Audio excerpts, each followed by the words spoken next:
Hi అండి అందరికీ hi అండి అందరికీ నమస్తే అండి. ఇవైతే రాగులు తైదలు అంటాం మేమైతే.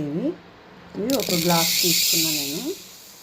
ఒక గ్లాస్ తీసుకొని ఇవి బాగా దీని నిండా నీళ్ళు పోసుకొని నానబెట్టుకోవాలి.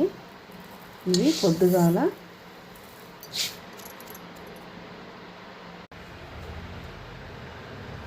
దీని నిండా నీళ్ళు పోసుకొని ఇవి నైట్ అంతా నానబెట్టుకోవాలి.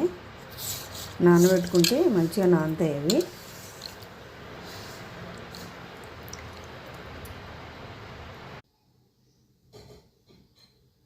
ఇవి తైదలు నైట్ అంతా నానబెట్టాము కదా. ఇప్పుడు 5-6 సార్లు కడిగాను నీళ్ళు పోసి. ఇప్పుడు మిక్సీలో వేసుకొని మిక్సీ పట్టుకోవాలి.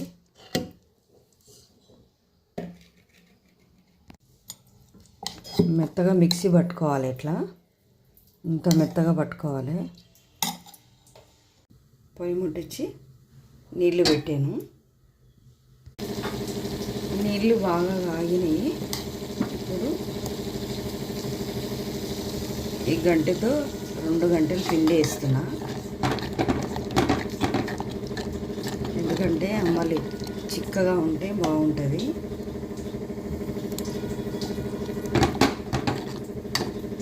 ఇది సిమ్లో పెట్టి బాగా ఉడికించుకోవాలి. ఎందుకంటే ఇది సమ్మర్ కదా, ఇట్లా జావ చేసుకొని మేమైతే అంబలు అంటాము. ఈ అంబలు కాసుకొని కొంతమంది మజ్జిగ వేసుకుంటారు, కొంతమంది పెరుగు వేసుకుంటారు, కొంతమంది ఉల్లిపాయ పచ్చిమిరపకాయ నంచుకుంటారు. ఇట్లా కాసుకొని తాగితే మన హెల్త్కి కూడా మంచిది, మన ఆరోగ్యానికి మంచిది. ఇది కంపల్సరీ సమ్మర్లో కాసుకొని తాగితే చాలా మంచిది. మట్టి కుండలు కాసుకుంటే ఇంకా బాగుంటుంది. నేనైతే అంబలి ఉడికిన తర్వాత సరిపడా ఉప్పు వేసుకోవాలి. నేనైతే దీనికి సరిపడా ఉప్పు వేస్తున్నా.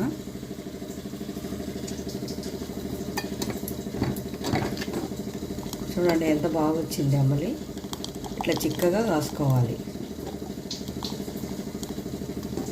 ఇలా ఉల్లిపాయ కానీ పచ్చిమిరపకాయ కానీ నంచుకుంటే చాలా బాగుంటుంది. నా చిన్నప్పుడు మా చేనులలో మా నాయనమ్మలు మా తాతలు అంబలి కాసుకొని ఇట్లా అంబలి తీసుకొని చేనులలో పోయి పచ్చిమిరపకాయలు ఉల్లిపాయలు నంచుకొని తాగేవాళ్ళు.